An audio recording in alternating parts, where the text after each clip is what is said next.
Hi there, thanks for joining us for this late edition of ViuTV News. I'm Patrick Falk. Coming up, police arrest protesters staging pro-democracy rally at Bohemia Square ahead of President Xi's visit. 3 of the 7 police officers convicted of beating up Occupy protester Ken Jeong released on bail pending appeal. And a computer virus believed to be stolen from the US National Security Agency cripples computers in Russia and Ukraine. All right, first up, several demonstrators have been arrested for causing public nuisance after protesting in Golden Bohemia Square tonight. It comes the day before President Xi Jinping arrives in Hong Kong for handover celebrations. At around 6 p.m, the protesters climbed onto the Golden Bohemia statue, a gift from China in Wanchai, to hang up a black banner with the words "Unconditionally release Liu Xiaobo" and "Hong Kong wants genuine universal suffrage" written on it. Among the protesters were League of Social Democrats Leung Kwok-keung and Democracy's founders Nathan Law and Joshua Wong. A few of them chained themselves to the statue. 2 hours later, police started clearing the demonstrators. Scuffles broke out as police officers tried to disperse them.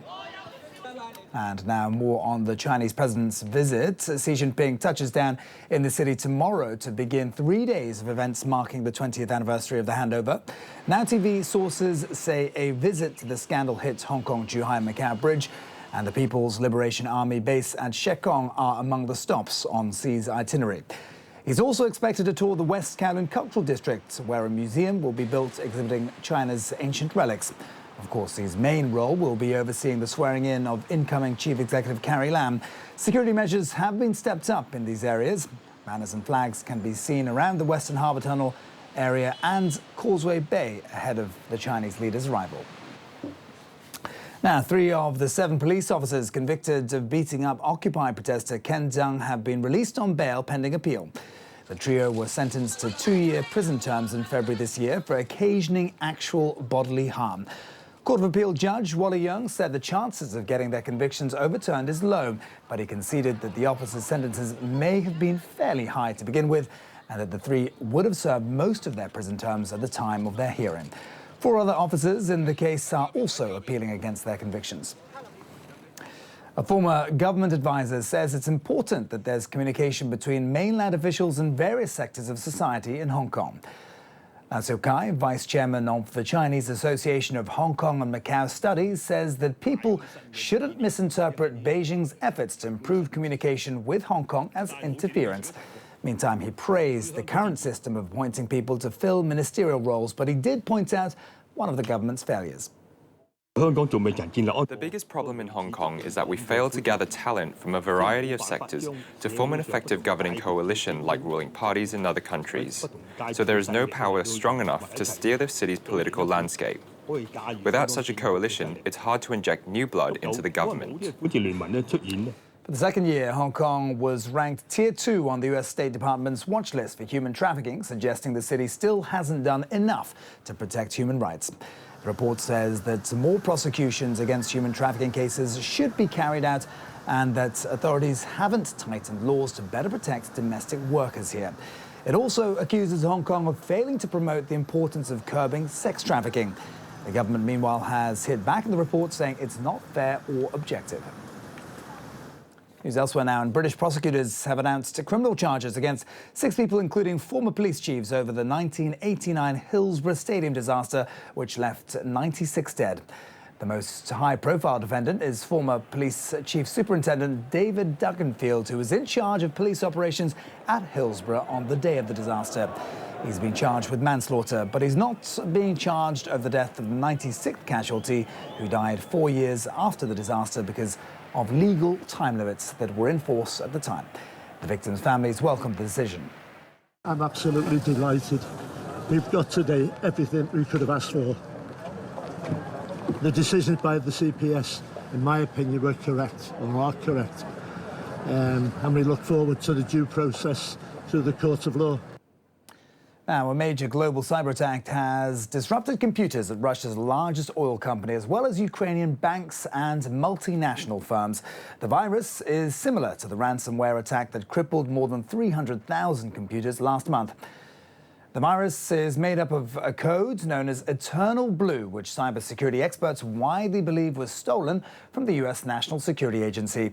It cripples computers running a version of Microsoft Windows by encrypting hard drives and overwriting files before demanding $300 in Bitcoin payments to restore access. Microsoft explained the virus could spread through a flaw that was patched up in a security update back in March.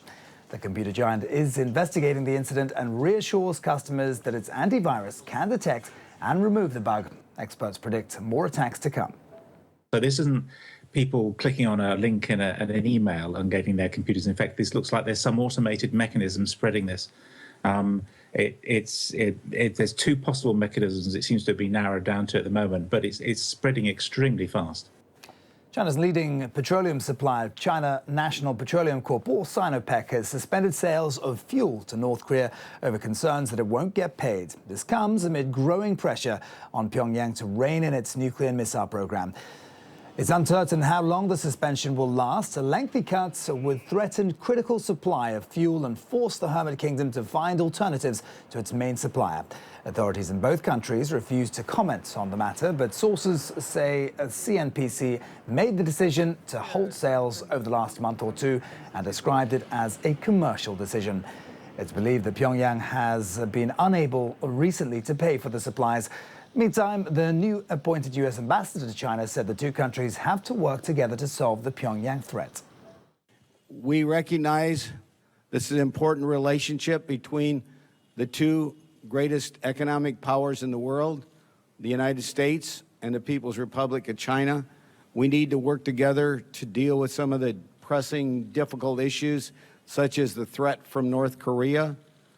We want to work together to denuclearize the Korean Peninsula. All right, coming up next, the latest from the world of business.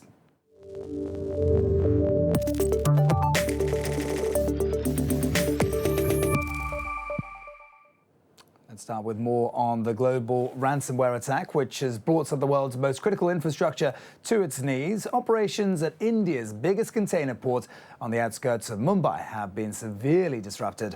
One of its 3 terminals is impacted. It happens to be the one operated by Danish shipping giant Maersk, which was also crippled by the cyber attack. As a result, containers have been piling up outside the ports, and right now there's no telling how much those delays will end up costing. Hong Kong shares have suffered a sharp drop, the biggest in nearly 2 weeks.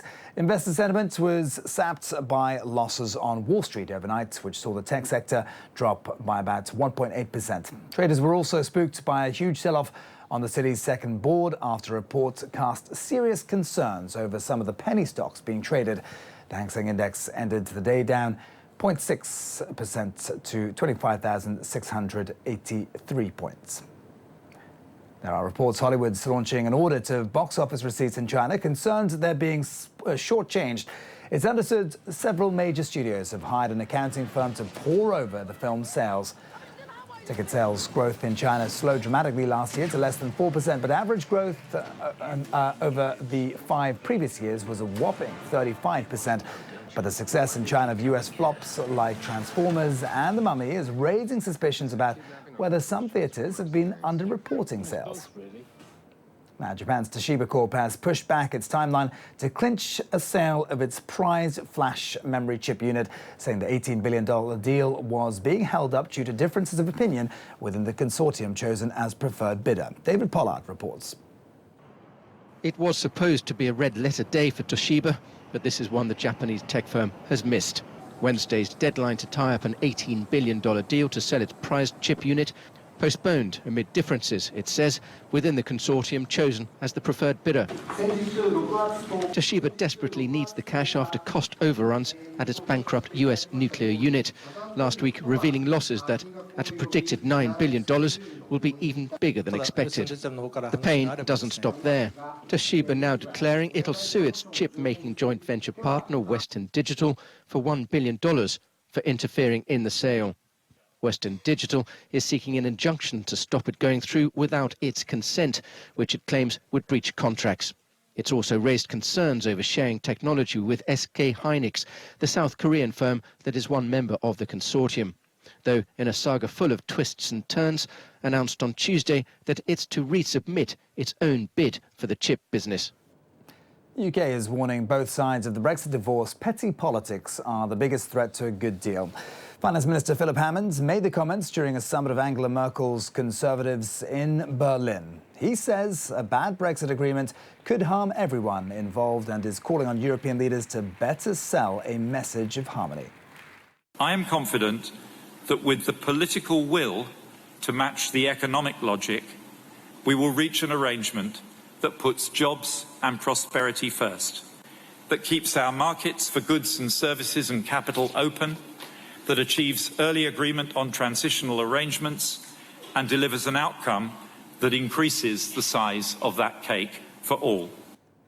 We use them every day. They give us money and are perhaps one of the most important inventions of the 20th century. The ATM turns 50 today. Kate King looks at whether the humble cash machine can keep up with an increasingly digital world. In a world where we can pay with our phones, transfer money via computer, or even spend with Bitcoin, the need to carry cash is diminishing. But 50 years ago, this was the future.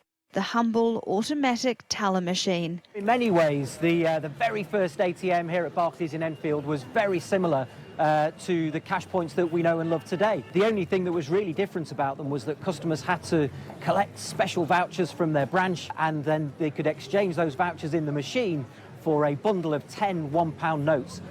Fast forward half a century and there's now 3 million ATMs worldwide.